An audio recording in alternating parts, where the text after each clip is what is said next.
Ladies and gentlemen, hello and welcome back to the CSL. I'm Joe. I'm joined here today by Zombie Grub, and we're getting ready to jump into our final round of 16 match of this year. It's going to be Washington versus Chicago to see who can make it into the round of 8 and get into that prize money. Very cool. Very cool. So we'll be starting off with a TVZ, Teletubby versus Lamb Sauce. They say so. Well, we're going to go ahead and jump right into the game here. And spawning in the top left-hand corner, we have the Teal Terran playing for University of Washington. It is Teletubby. In the bottom right, as the purple Zerg, it is Lamb Sauce playing then for Chicago. Yeah, Lamb Sauce kind of been the breakout star player of CSL this year. I do think, yeah, he's completely undefeated so far this season in his 1v1 matches. And Teletubby also in Masters, so it looks like we've got a decent level game on our hands here. But I do think it's going to be tough for him to overcome just kind of the force that Lamb Sauce has been. He's just been a really solid player and has taken games off just about everyone in the tournament. Okay. I guess we'll see if he can continue the trend. As well, I mean, okay. Well, the openers are quite typical, so I want to take a deeper look at their actual results so far. Looks like Washington 7-1 is looking pretty damn good. I mean, Chicago 5-4. This is a winning record, but maybe the team can't quite come together. It's been a while since I cast CSL, and if you guys haven't been watching as well, I suppose, then don't forget that there is a 2v2 factor to this, so it's a team game. In more ways than one occasionally in this best of 5.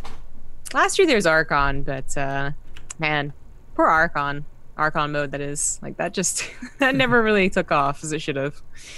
Yeah, it felt like, especially in the CSL, just because of the way Archon works, you'd have a lot of players who would just have their star player play Archon, and they just put whoever with him just to like fill out the requirement.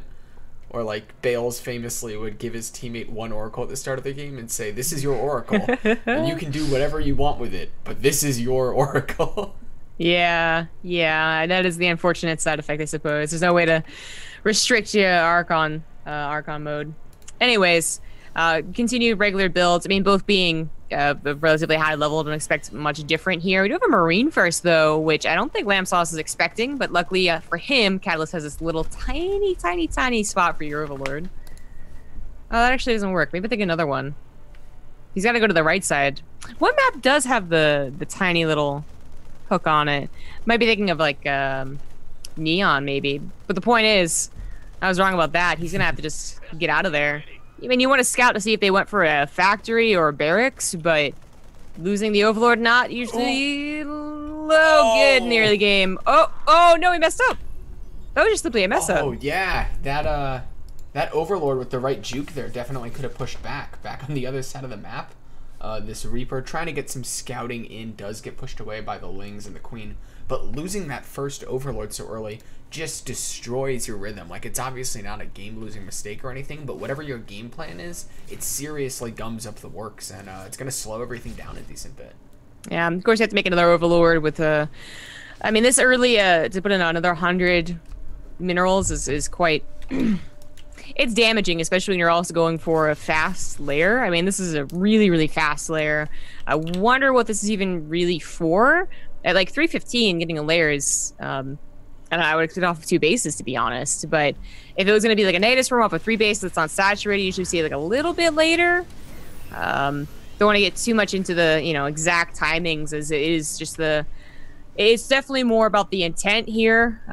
Perfect execution, not a demand until you're innovation versus zest. So if it is going to be like a faster mutas, then that would be very cool. As I guess it's not going to be a Nidus Worm. I don't usually build a Baneling Nest when you go to Nidus Worm. Yeah, on the other side of the map here, it does look like Teletubby going to start poking out with this Reaper, Hellion Harass. The Queens are well positioned to deal with this. They're going to push that away. And it looks like Lamb Sauce is going to safely establish his third, while at the same time getting a scout of Teletubby's main. Yeah, always good to do. And it is important considering that the first Overlord died. It did miss maybe some crucial information. Has not killed him. And the Banshees now can be appropriately defended against. Although Lamsos is already on the way to Spore Crawlers, like pretty early, so he's really not worried. And with that fast lair, I mean, it looks like he's not going to do anything with it, so just kind of a little bit unnecessary, sure. That's okay. Like, he's going to have an Overseer, but, ooh, needs some Lings here. Ooh, this is a nice spot for Teletubby to be finding behind these minerals, picking off a few drones. The Lings are going to clean this up eventually, but with the good positioning here, these Hellions can go down punch for punch with the Lings. Okay, 4 drones is not a bad take, I suppose. It's definitely not the best for that many Hellions, but he's going mech and making more Hellions is kind of what he's allowed. He's allowed to just throw away some Hellions every now and again because he is continuing to make more. Third C just finishes up, and going for a double armory this quickly is quite greedy. You know, you do see a couple of faster double engineering days when you go bio, but it's kind of a different beast. Like, you have enough minerals to support a lot of things, but you don't have a lot of gas to support a lot of things. Not until you're on 6 gases total. So for him to get 1-1 before the additional factories is very, very greedy. And even maybe in a world like unsustainable for maybe a couple of 30 seconds at a time, he's gonna have trouble just building siege tanks or Thors, whatever he plans on building here, along with medevacs, along with Vikings. Like that'd just be tough to do. But he's not being punished for it. You know, his production gap here is not being punished. The Roach Horn's only just now coming down. If Lamb Sauce was going for any type of Roach bust, I think he'd be in a lot of trouble. But that's where the Banshees also come in, and still with 2 Banshees, he would be able to hold off most attacks, even if it did damage while doing so. Yeah, back on the other side of the map here, Lamb Sauce still sitting on 3 bases, getting some more drones out. That Roach Warren about to be finishing up. He's adding on his gases and taking the +1 range with the +1 armor, looking to get those upgrades. I'm wondering if he's looking to do some kind of attack. He's seen the mech. He's seen all the Hellions, he's seen the Banshees in the sky, but he is adding on Roach speed still, so it looks like he might want to make something happen. It could just be defensive, he's worried about some kind of push out here, but he's sitting on 3 bases still. Yeah, Teletubby is able to get both the Thors and the medevacs here, which is a great sign, actually. With double upgrades, it was a little testy, but his 3rd base comes down about as quickly as possible, which is very nice. No delay there, no pressure to stop him from that. And already adding on to the 2nd 2 as well. His production is going to be quite ramped up soon enough. Even finds the 4th base. You can actually send both of his Thors there instantly. It's, I guess, here right now is where 2-2 is a little difficult to get to immediately. There had to have been some gap here, even just a tiny one as the 3rd CC. it was pretty darn fast, but it wasn't like it was on location or something. But he's close to it, and of course he can defend this no problem. Yeah, this attack is looking really pitiful here out of Lamb Sauce. It's going to get pushed away by the giant robot army that Teletubby's been building up. The Hellbat's going to meet shield out front, with the Thors offering the firepower from behind. And it gets swatted away like absolutely nothing. Gonna retreat back onto creep, and that 4th still taking a hammering. Teletubby looks to be in a great position here. Yeah. Lamb Sauce, I mean, the only thing he really has going for him is some decent creep spread in the middle of the map, but really missing from the left side. That's going to be perhaps a main pushing point. And really, as a Zerg player up against mech, you really want creep all-encompassing. Not just for, the obvious good reasons, but even a couple of creep tubers off to the very far left can see Hellion run bys on the way, which will become an issue later in this game. I don't know about transforming. I guess it will help pick off Overlords a little bit faster, but it is about the hatchery snipe here. Yeah, and that hatchery is going to go down, sending Lamb Sauce back to just 3 bases here. He's going to immediately remake this. Wants to try to clean up those Thors, but going to miss with the corrosive biles. Dang, that was close. We have Hellion run bys hitting both the natural and the main. That's a very good split up there. Lamb Sauce just not prepared whatsoever, and Lamb Sauce is really taking a beating. He never really got to a comfortable drone count or base count fast enough, and Teletubby getting away with the double upgrades, now on his way to a 4th CC. His lack of production early on in the game just it didn't matter. Lamb Sauce had nothing to do to it, and now he's, well, that plus his own lack of greed, he's really starting to take a lot of damage and really fall behind. Yeah, and the Lamb Sauce is in a lot of ways the star player here for his team. So losing this first map would be a big blow to their chances of taking this series. It looks like he may have had enough of all this kind of dancing around, and he's just going to move out with his whole army, looking to force an engagement, hoping to find some kind of favorable angle here. But I'm not sure if it can happen with all these tanks anchoring in the back.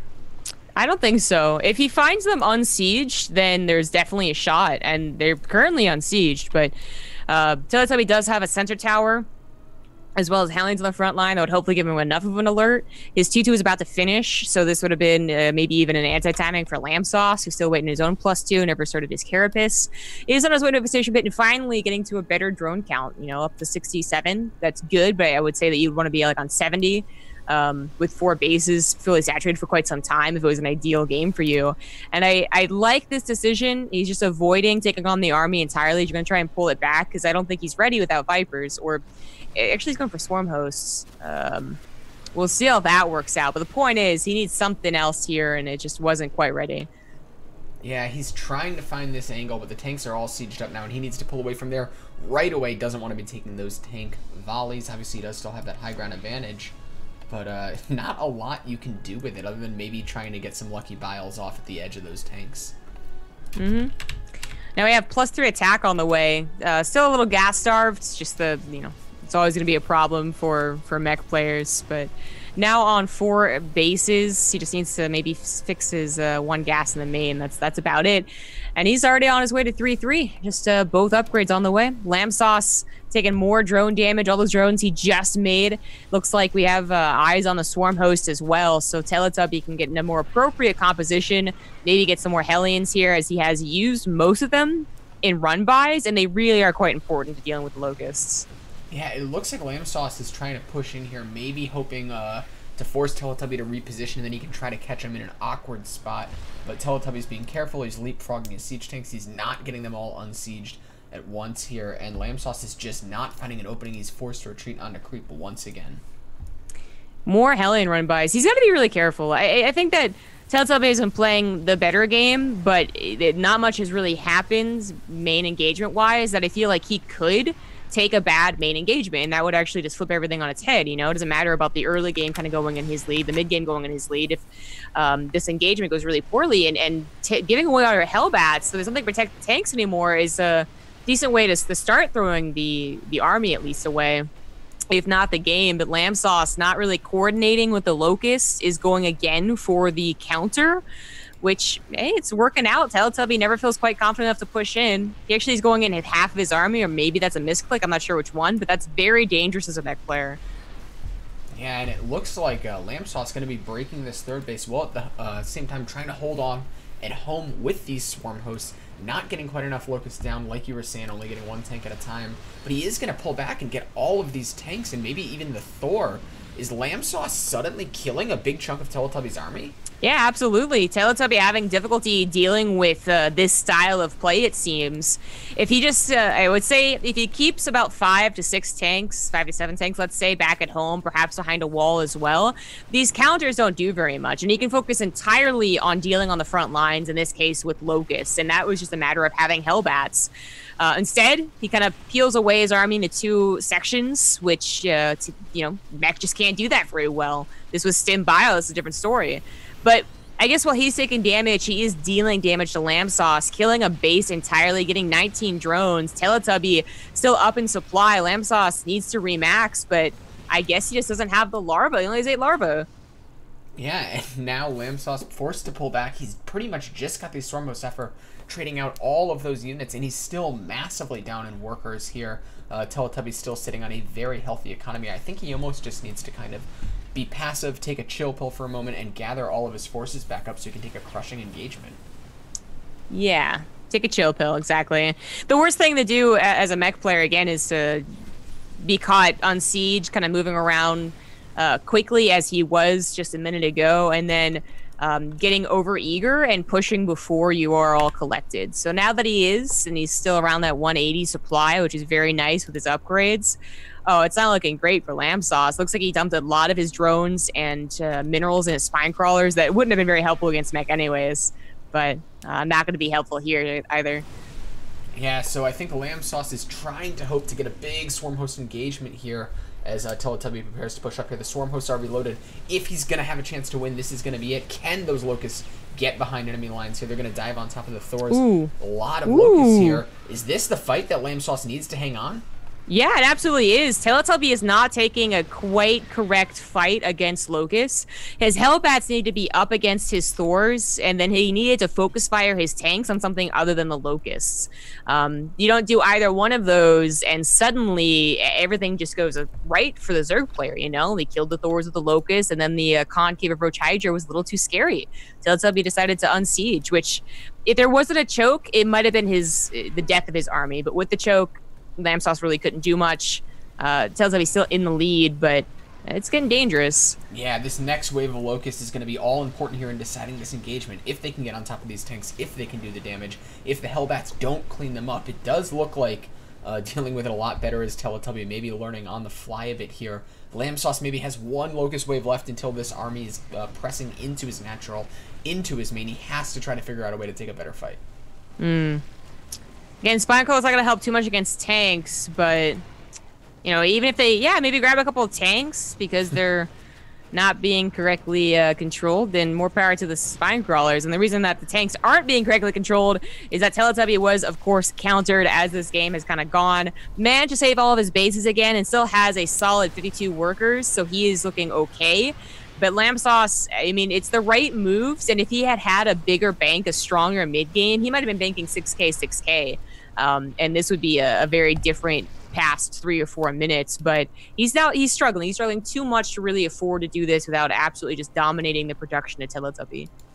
Yeah, I mean, in a lot of ways, it looks like Lamb Sauce is playing a really cool, mechanical, multitasking-oriented way, and he's taking great engagements with the Swarm hosts, but his economy is just so bled out at this point. I mean, he's sitting on 2 bases. I think he knows his time in the sun is just about up. He's going to try to make one last big fight happen here, but even with these Hellions getting a nice angle on top of the Hydras, with the Blue Flame getting him down, it's just Swarm host versus mech here. Yeah.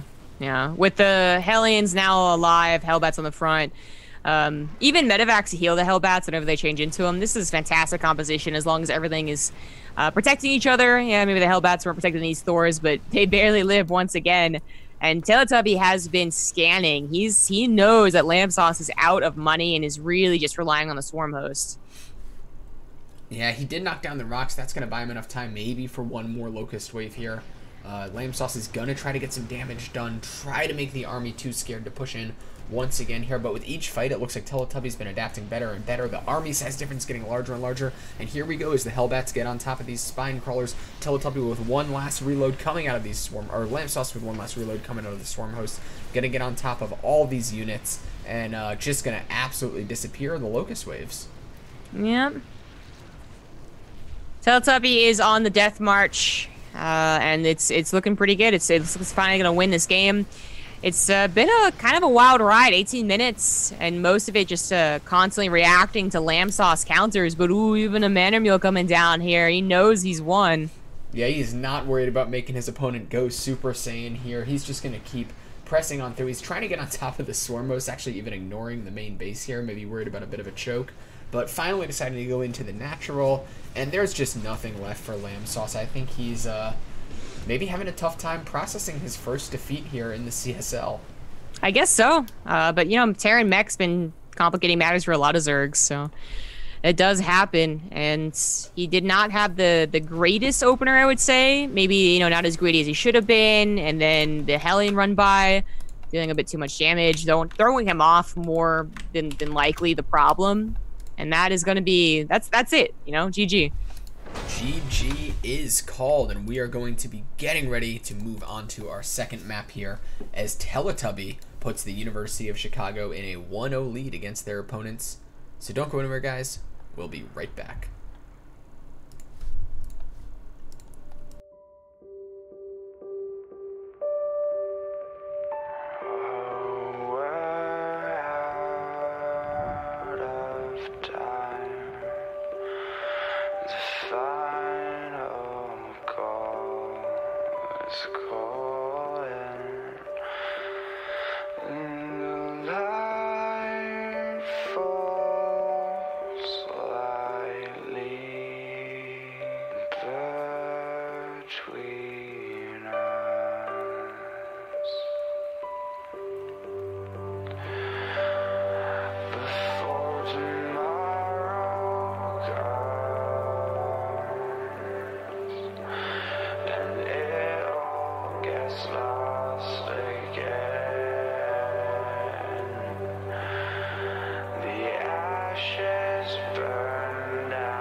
but she said, trust me, these are the stories we will tell.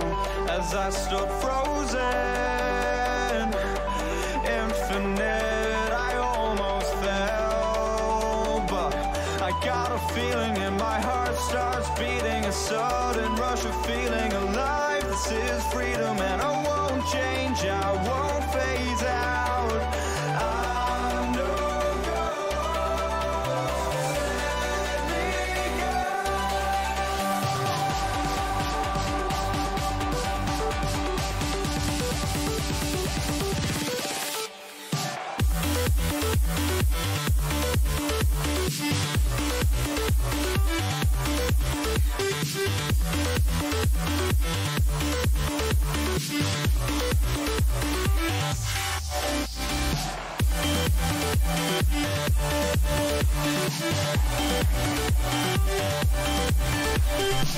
Ladies and gentlemen, hello and welcome back to CSL.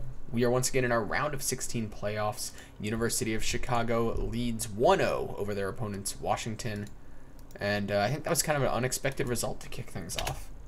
Yeah, I guess first loss is always tough to process, and maybe he also wasn't sure about his opponents, but that puts Chicago. I put Chicago in the lead, and oh my god, a banana. Can he do it again?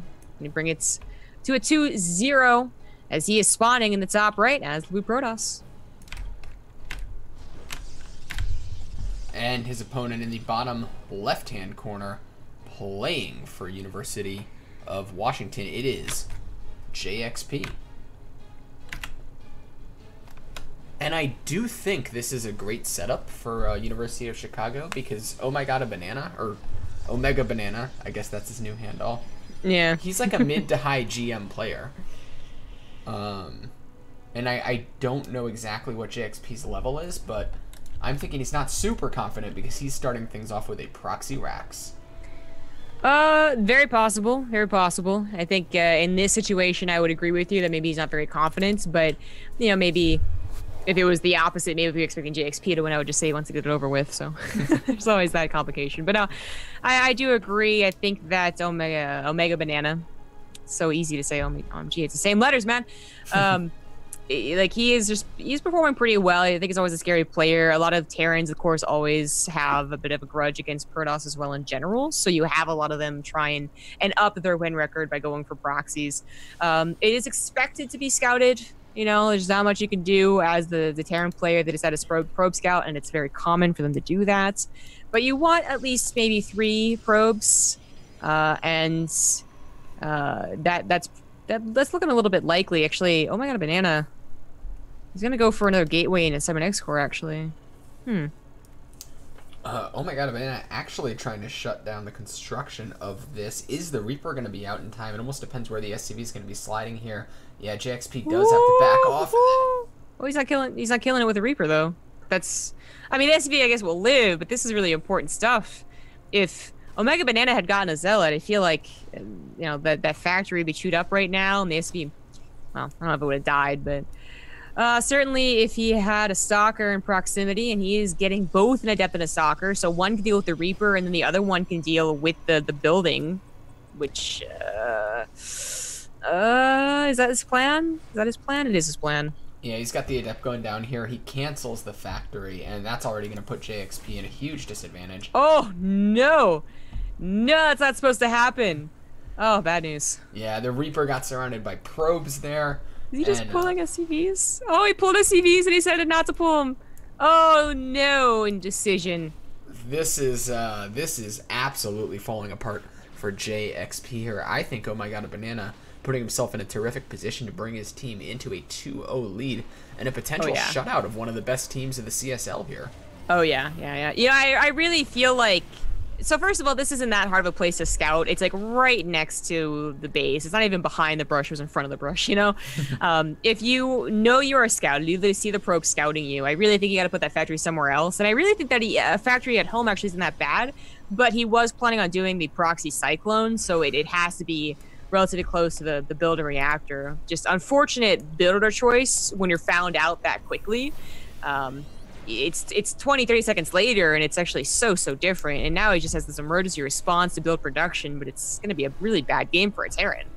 Yeah, I'm not even sure what you do at this point. This factory might even burn down on its way home. Oh no. JXP not bothering to send it home. He's doing factory drop harass, I guess. I guess so. Oh, this is actually gonna. I think I like what Omega Banana is doing here. I think he's just gonna go for a follow-up charge, all in. It's hard to call it an all in just because he could fail at it, and I would still consider him in the lead. It's like it was a really bad start for JXP, but he's gonna probably go for something a bit aggressive with the charge lots, and I really don't see a way that JXP can handle it. It's already hard enough to handle when you have like a normal opener, and this is it might be like kind of a one base charge lot 4 gate, and that's a little comical to say, but I think it's more powerful than whatever JXP is going to be doing when he grabs natural. This almost feels like a poke that could kill his opponent. Yeah, that's a good way to put it. Well, I mean, it's 6 gateways now, so it's not. Okay. It's still not a poke, but like in the context of how ahead I feel Omega Banana is, it kind of like that almost feels like it is the right word. It's just this could fail, and he could still take a third base with only 35 workers, and I'd be like, okay, yeah, you'll put Chrono Boost into your workers, and you'll contain them with your War Prism, but of course it should do something, as JXP just doesn't have a lot of units. Like, he's really depending on these tanks, where if a War Prism comes in here and just Zealot bombs, oh, JXP is going to be hurting. Yeah, and especially when you're like relying on this many units and trying to have the tanks be those big heavy hitters, there's now 2 bases that JXP has to defend. If he's going to be muling up and SCVing up that natural, it's going to be really tough to correctly split his forces against such a superior army. And I love that Omega Banana just adding on the Dark Shrine here. And like, whatever, he's probably muling his heart out right now. There's no way this guy has scans. Yeah, that's a good point. You know, this is kind of I feel it's really common on ladder nowadays, the charge lot into Dark Shrine, but when you're already so concerned about how bad your opener was, and, you know, it is hard to kind of predict that without seeing a Twilight Council in general, and the timing on it. There's just, I feel there's no way that JXP is really going to be prepared for this. He does have a bunker building, and I love that he is being cautious. I think that's definitely the appropriate response, but there's only so much you can do when your opener was like this, and tanks would be fantastic against any type of soccer push. They're not great against charge lots. Yeah, these Marines are going to try to get some cleanup done here. The tanks offering support from behind. The SCVs all being pulled for some reason. That, I think, went about as good as it could have gone for JXP. Yeah, the Zealots kind of clumped up against the 2 tank shots, and there was no... I think the big deal here was that there was a bit of lack of scouting from Mega Banana, so he didn't kind of have like this like awesome plan to jump on the tanks and then rally another Zealot. Like, I think he'll do better now that he knows that tanks are in position. But now it's more about the DTs, and he purposefully killed the missiles right here, so very nicely done. And look at all those SCVs falling. I think that Omega Banana... Oh, no. Oh, jeez. Oh, no. Okay, there's a scan. Omega Banana wants to just steamroll his way to the next round. That's the only skin... No, there is going to be another skin available in just a moment here. So Omega Banana's got to force that one out. Make sure to split up his DTs here. And then there's not going to be a lot in the way of defense. And even if he can deal with these DTs, the Zealot Warpins are just non-stop, and these tanks are getting cleaned up. Yeah. As you said, I think JXP had the best defense possible. You know, kudos for that, but this is just a little too strong. Even a second War Prism coming in here in case the first one died. Oddly enough, it might be the one to die, but that's fine. More Warpins come in, and these units are very low on health. Medevac is dry. Not quite sure what the Starport Tech Lab is thinking. I guess a Raven, actually. It's a obvious choice, but it's going to be too late. Yeah, 23 supply. Not a single unit mining, I don't believe. And back on the other side of the map, Omega Banana is trucking along on his 2 base economy. JXP is coming to terms with tapping out here. And I think that's just going to be all she wrote for this game. Yeah. JXP also not tapping out, just like his teammate. But this one, I don't know. I understand anyone's frustration or just disbelief when they lose a game, but this one feels a little closer to home than most, I guess. It's like, oh, freaking charge lot DTs. But was the Terran asking for it? He did proxy against the Protoss. So, like, you know, tit for tat, man. Cheese against all in. And fortunately, Terran lost this one. Yeah, that's going to put University of Chicago in a 2-0 lead. So if their 2v2 team is solid, we could be looking at a very swift shutout here in the CSL. Yep. We've seen a lot of them in the round of 16. I expect the round of 8 things will kind of leaven off. But that being said, there is the chance for the reverse all kill. They've got Zeal. Lamb Sauce could potentially be revived. There's still a lot of talent in the lineup here of University of Washington. They just have to survive for one round, get through the 2v2, and that's where things can start. So don't go anywhere. We'll be right back to find out if they can make it.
But she said, trust me, these are the stories we will tell. As I stood frozen, infinite, I almost fell. Ladies and gentlemen, hello and welcome back to the CSL. We're getting ready to jump into our 2v2 on Shrines of Lizul. Chicago leads 2-0 over Washington, and they're going to be in a great position here to try to take this series. Lamb Sauce and Garage Door have got to hold it down if they want to keep their team's hopes alive making it into the round of 8. That is exactly the case. It's going to be TZ on both sides. Is a fun duo there. I think they cover like a lot of each other's weaknesses. We have our strong, Hellion Ling openers, and as it is on Shrines of Lizul, the early game with all these races combined, map combined, I think it's going to be a very action-packed beginning of the game. Well, let's go ahead and jump into it because it's a small map and things are about to get going. Spawning here in the bottom left-hand corner. They're leading 2-0. Can they close it out? It is Teletubby and Vespidus. In the top position, shall we say, top right, sure. It is Lamb Sauce and Garage Door.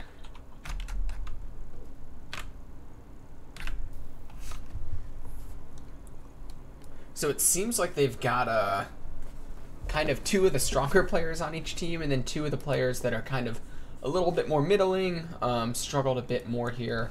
It's going to be interesting to see. A lot of the times in the 2v2, we see the stronger player kind of dictates the game plan, and the weaker player will just, maybe if it's a Zerg, make a lot of roaches and try to back it up that way. That's a little easier to micro.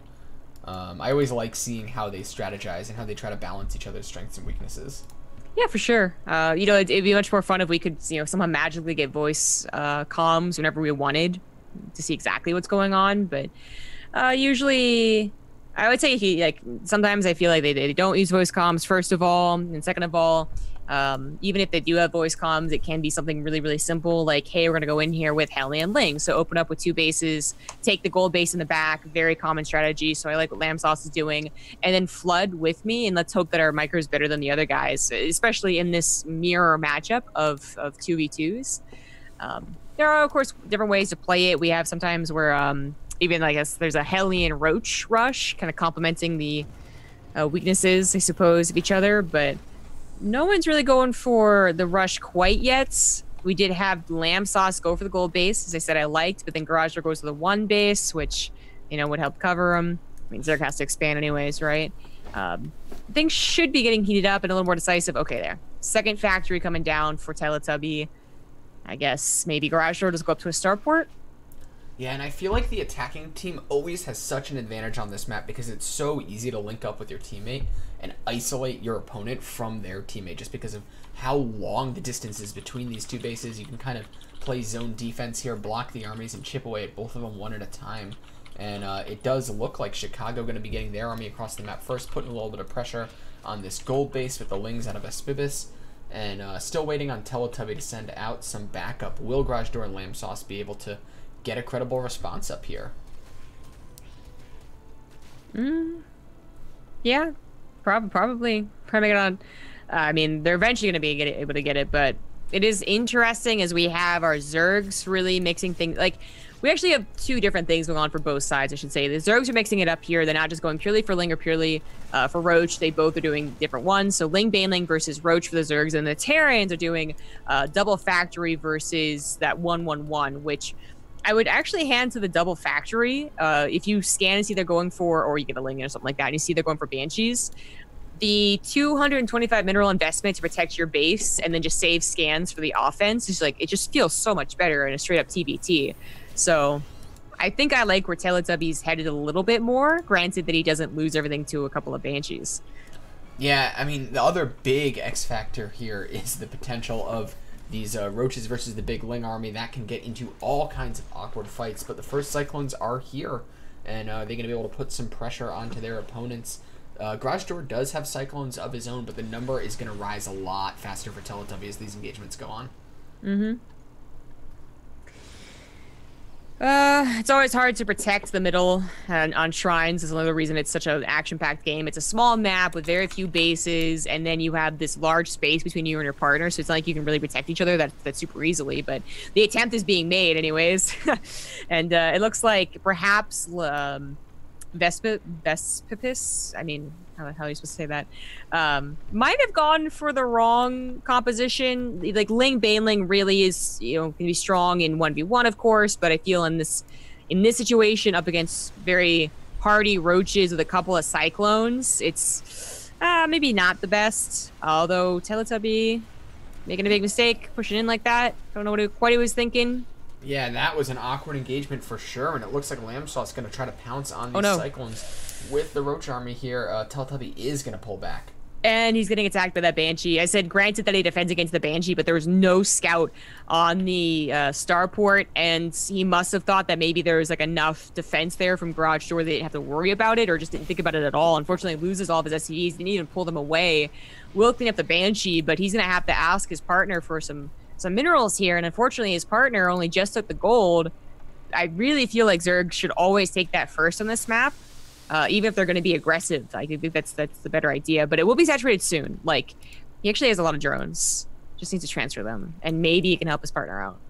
Well, here comes the big push, and a lot of Roaches here backed up with the firepower of these Hellions. The Banelings morphing on the ramp might actually buy a moment or two of time, but Vespiva is going to pull back here. He's got to try to find the perfect Baneling hits to soften this army up, but even then it's going to be a tough fight to take. The Banelings all crash into those Cyclones at the front, and it looks like Lamb Sauce may just power on through here as there's absolutely nothing in production out of the bases of Teletubby, and it looks like University of Washington trying to put one on the map here. Yeah, I think they are. GG is called, and that is going to take us to game number 4. But, oh, man, I think that I feel like the Terran on one team had a very good idea, and the Zerg on the other team had a very good idea. And then, of course, skill and decision making comes into effect as well. But that Banshee killed so much, and then the Roaches seemed to be just a little bit sturdier of a choice, considering how late the game was going. I mean, it wasn't a late game situation at all, but what we usually see on that map, I guess 6 minutes is kind of a long game. Yeah, so we're going to be going on to game number 4. That's going to be Zeal versus Pancakes. Will University of Washington be able to continue the comeback they just started? Don't go anywhere. We'll find out in just a moment.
But she said, trust me, these are the stories.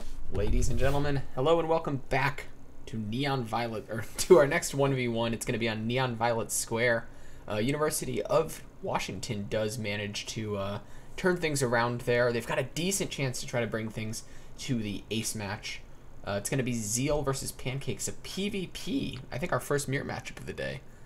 Yes, so it this is. Should be interesting. Well, I mean, do you count the 2v2, TC, TC? I don't know.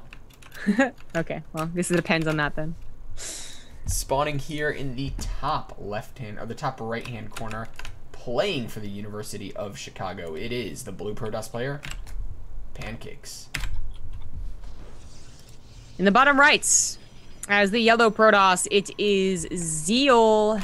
He has to win this one to keep going for University of Washington. Yeah, so PvP here.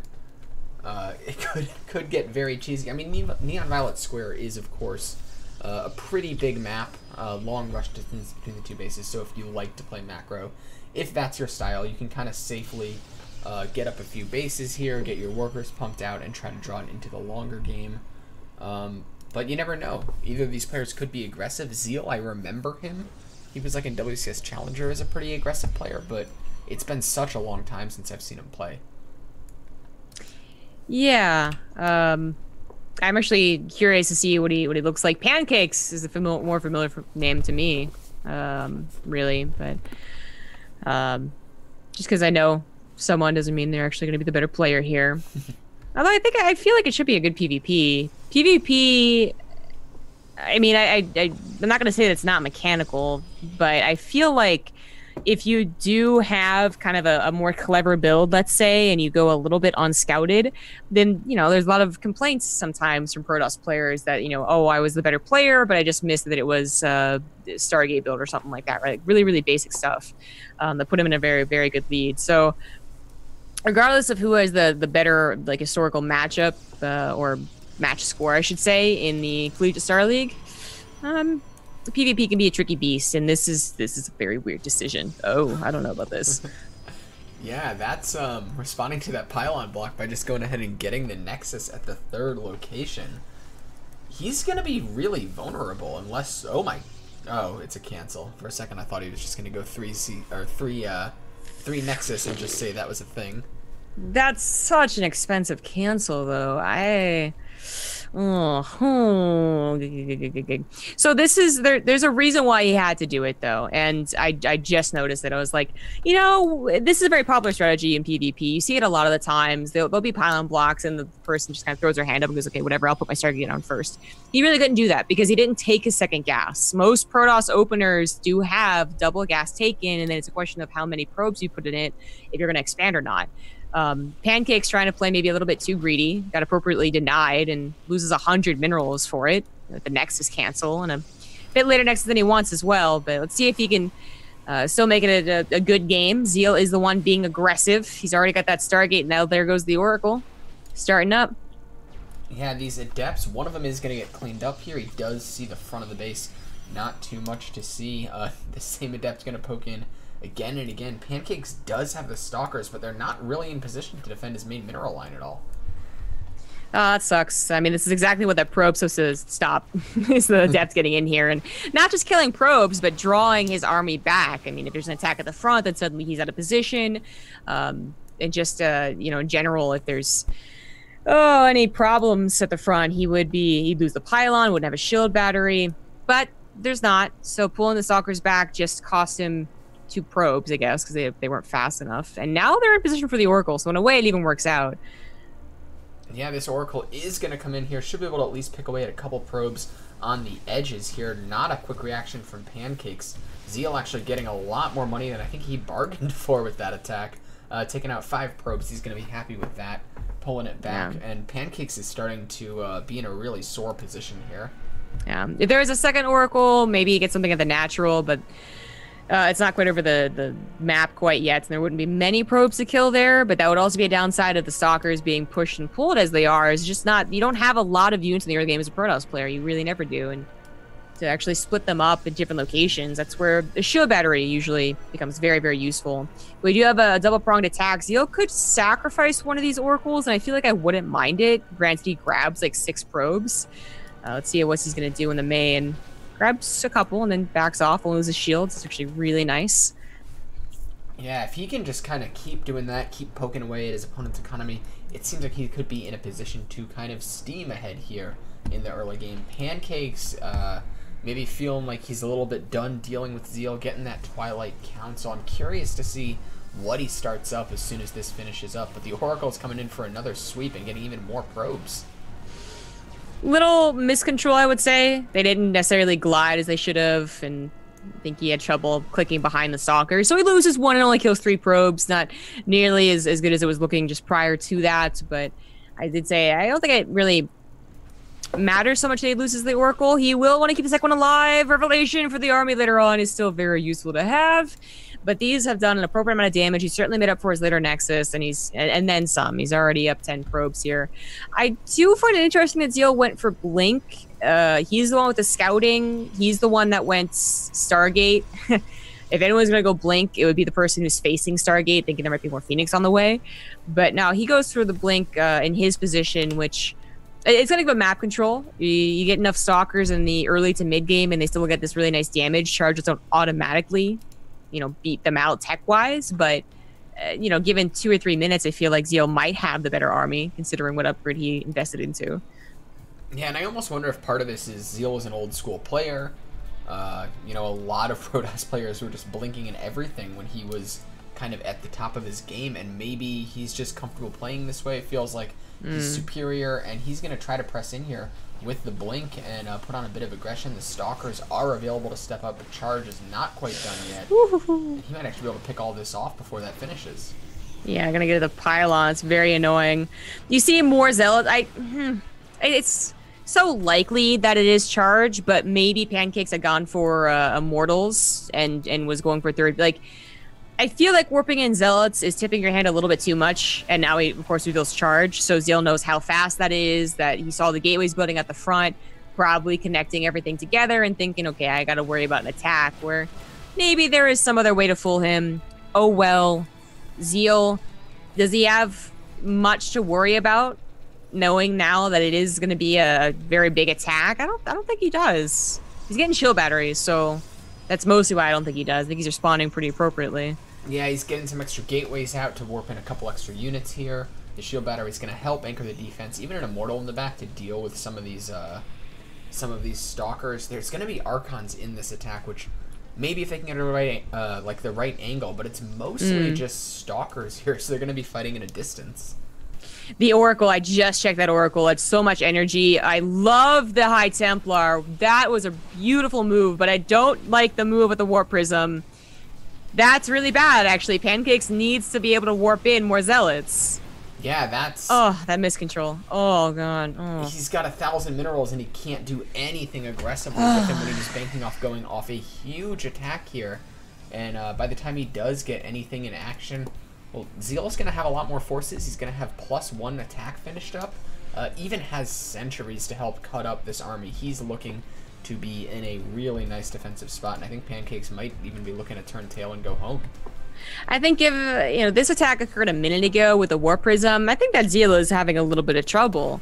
Especially imagine if he didn't get the shield batteries. He was under a wrong assumption. Like, this could have worked out really well for Pancakes, but the scout, the mistiming, the miscontrol, and the Warp Prism, oh, that just was a terrible sequence of events. And Pancakes is now very desperate. Like, he can't back her out of this. He's just not. It's not going to be successful. If he gets the third canceled while he starts at least one upgrade, then I'm like, maybe. But that's also seeming less likely as time goes on. There'll be a shield battery now at the third as well.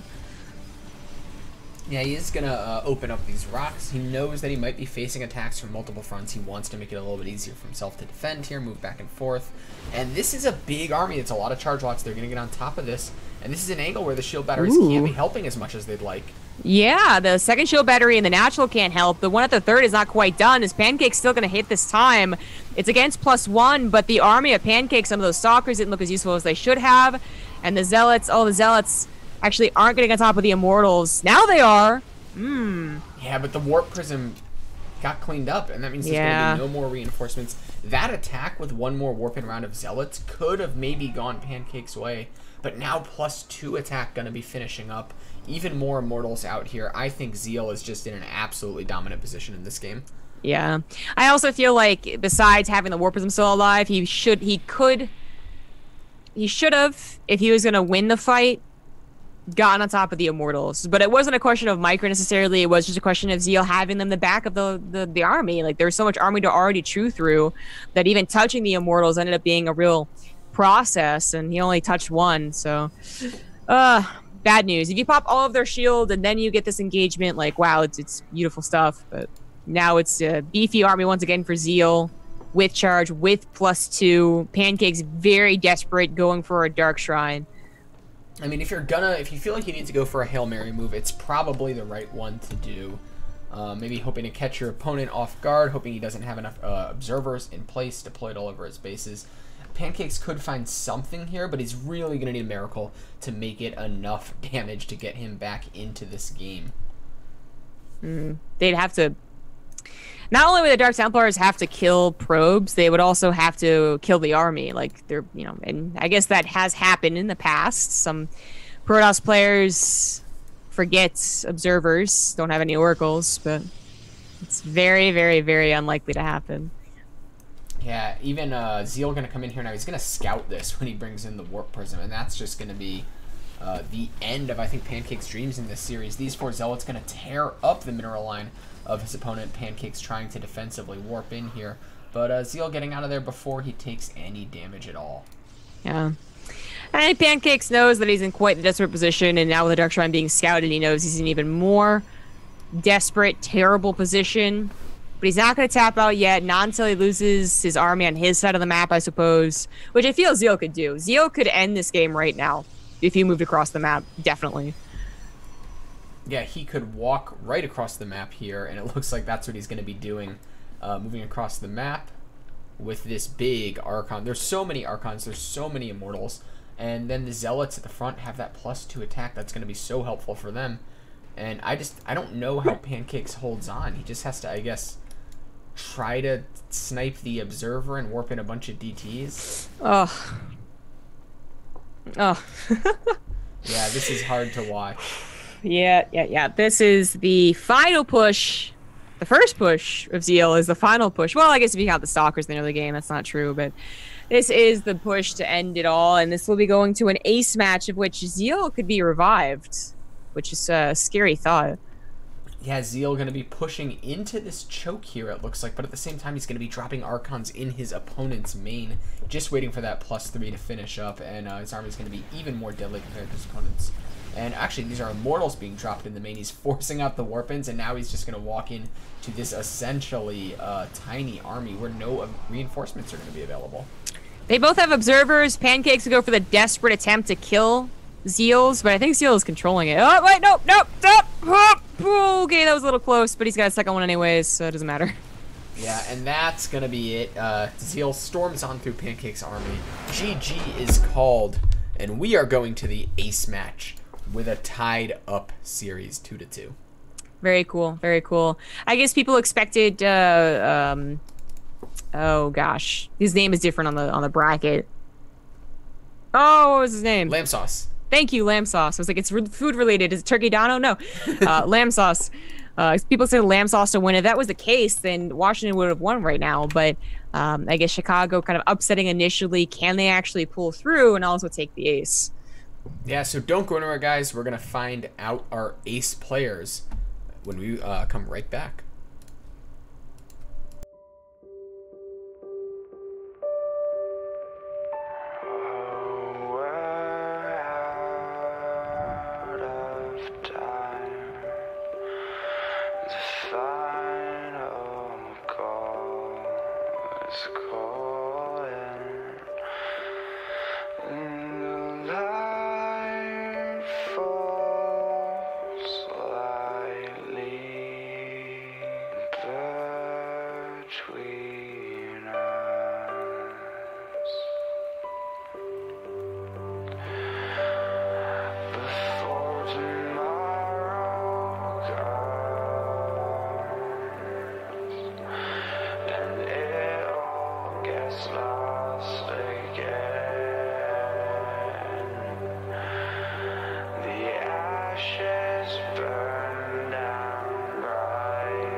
but she said, trust me, these are the stories we will tell. As I stood frozen, infinite, I almost fell, but I got a feeling and my heart starts beating, a sudden rush of feeling alive. This is freedom and I won't change, I won't phase out. I know God, let me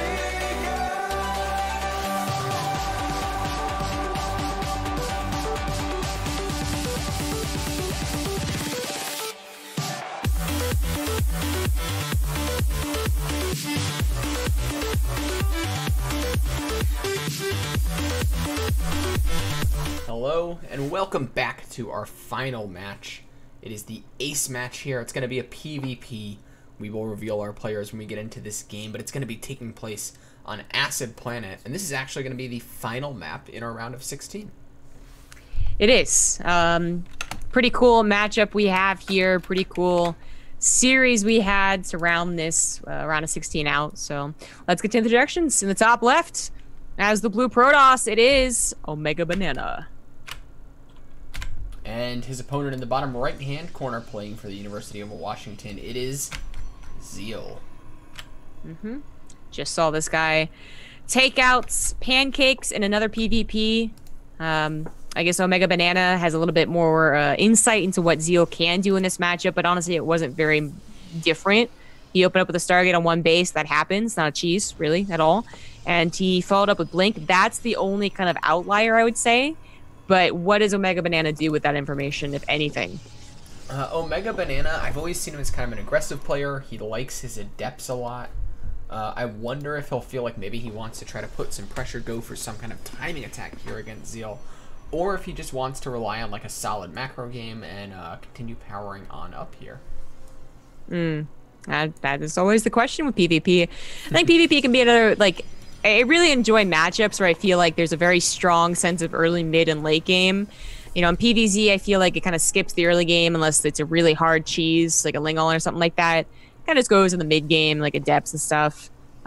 Same for even TVZ, to be honest. Hellions do a little bit of this and that, but now, like, PvP and TVT, and ZVZ actually, so the mirror matchups, I suppose, but like they can end or be decided in a majority, like in a big way in the early, mid, or late game, or they can just showcase how skilled both players are in the beginning, middle, and end. Like they just like constant blows back and forth. And so there's a really strong statement to be made from each player just based off their builds. You know, how greedy are they going to be? And unfortunately, in PvP, I do think it's not quite as cool as TVT, where like one base is totally viable, or like one base or two bases totally viable. I should say it that way. As PvP, like you gotta go for two gateways. It kind of sucks, but that's the way it is. Yeah, it does look like Banana gonna be chrono boosting out those depths here, and Probe sees that, turns around, and runs away to another day. Zeal is going for actually Sentry with his Stalker here to open things up. That's a little unusual, right? Yeah, it was very defensive. I mean, Sentries, almost always you see them and you can just be like, okay, defensive, and then that's where the trick builds of the past really came in, when suddenly they did push across the map with 5 sentries, and I'm wondering just like, why would you ever? And it works, and you feel really bad. So yeah, this is I think just a sign that Zeal is going to play into that macro game. He does have a faster Nexus by a very, very tiny amount, going for a shield battery even here, as with the opener as it is, and the, you know, just way PvP works. He won't be able to get another scout. Neither will Omega Banana unless the Adepts manage to somehow surprise Zeal and get into the main. Like, that's just how it's going to be after the probe is denied access and no one goes for a Stargate. Yeah, Banana getting that Twilight Council down here, getting out sentries of his own, so maybe eventually Scout's going to be coming out of that with the hallucinations. And on the other side of the map, Zeal just getting shield batteries, continuing to play up to that kind of defensive image. He's getting his sentry count up as well. Maybe a bit afraid of attacks here. I feel like a little bit, like maybe a little too afraid, but the shield batteries are actually a very nice thing to have, just in general anyways. Omega Banana also followed up with the sentries, so they really are kind of rounding out this composition that says I want to take it to a bit later of the game. We do have Blink Stalkers on the way for Omega Banana, which I guess, you know, in a game where nothing's really been decided, no one's made a Stargate or a one base build, I should say. Like, okay, yeah, that's something that can give you that control. Last game, it was more just the fact that it was already after he went for a Stargate opener. That's why I was like, huh, playing follow up. That's interesting. But anyways, this could give Omega Banana a chance to control the third timing, as well as just maneuver around the map and maybe get a faster third at the very least. Yeah, Omega Banana actually did manage to, while all of that was going on, slip an Adept in, get a full scout off. Nothing he sees, I think, is going to really alarm him at this stage in the game, but it's nice to just have that information in your back pocket, and especially when you're poking out with Blink, you have a better idea of what tools your opponent's going to have to deal with that. Mm-hmm. That's actually, it's always very nice to manage to get that second scout when you both are going for such similar openers. Because even if you went for a Robo, one of the safest openers you can really do, one, you're going to be building Immortals, and then two, you're going to build like one Observer, and to send it across the map is such a dangerous thing to do, because what if they also have an Observer, you know? So getting any type of follow-up scout is huge, and then if you can't do that, I guess you could just waste, not waste, you could use your Sentry energy, so... That's always a possibility and a good reason to get sentries a little bit earlier when you are playing defensive. As we can see here, Zeal going for Lucid Phoenix will barely not get the full scout. That's not as important, though, because they already saw the Creftstar Robotics Bay, so there wasn't much else to be scouted. Yeah, Banana actually getting a Colossus out here. So I think he might be going for some kind of weird attack as Zeal just getting out more and more gateway units. Blink Colossus. Is he playing against Terran? No, I'm just kidding. Like, I thought he was going to go into old school PvP Blink Disruptor, and I was pretty excited. But then he goes into Colossus, which just have entirely fallen out of this matchup. I mean, I guess you could try and explain, like, the multiple reasons they have, but... I feel like that would take a while, and I'd actually be guessing as to why it completely has fallen out, but it certainly has, and this would be a huge surprise, which is why he's trying to make sure that Lucid Phoenix doesn't scout it.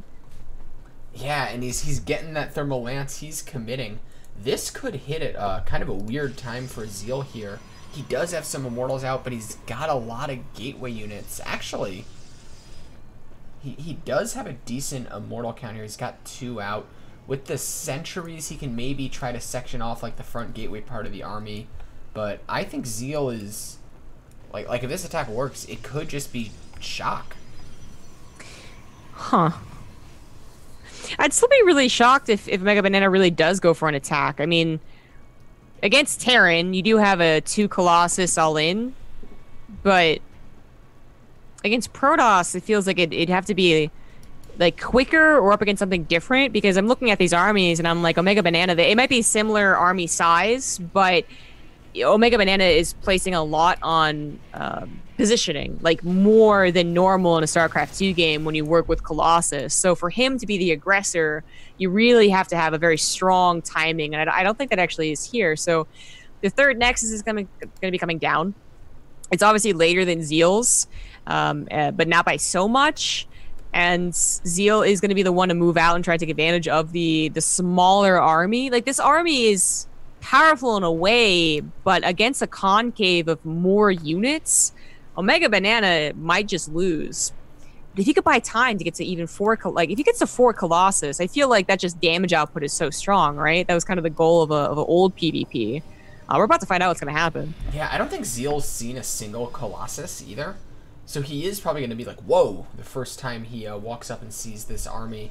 There's 3 out here. The 4th is on its way, but he's got to buy time for that. The charge lots are going to get on top of this. Can the sentries maybe help out, buy some time for this situation? Zeal looking to maybe press in on the 3rd here, but no, he's going to go for that big army. The Zealots get down on top of everything. A force field does come down to try to derp off this AI. Probes are even coming off the line here. It's all about buying those Colossus space to do their work. Yeah, I think that's it. Zeal is playing a more standard composition, which just looks so much nicer. Disruptors are a different story, just because when they do get a shot, it's amazing. Colossus are consistent, but well, doesn't matter. GG. Zeal will take the ace match and help in a big way bring his team to the victory. Yeah, that's going to push University of Washington into a round of 8. That means they qualify for the money. They're going to be moving one step further into the playoffs, and big congratulations to them. University of Chicago is going to have to pack things up and go home. There's always next year, but that's going to be the end of their run. Well done by them. We're going to see them, or we're going to see Washington in the next round, and that's going to kick off next Tuesday.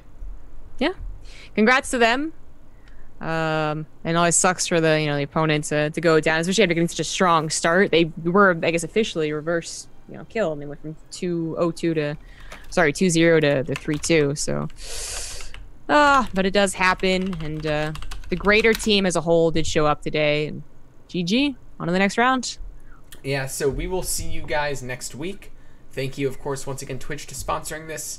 If you want to get into the Discord, you can go ahead and jump on in there with the command Discord. And see you next Tuesday.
But she said, trust me, these are the stories we will tell.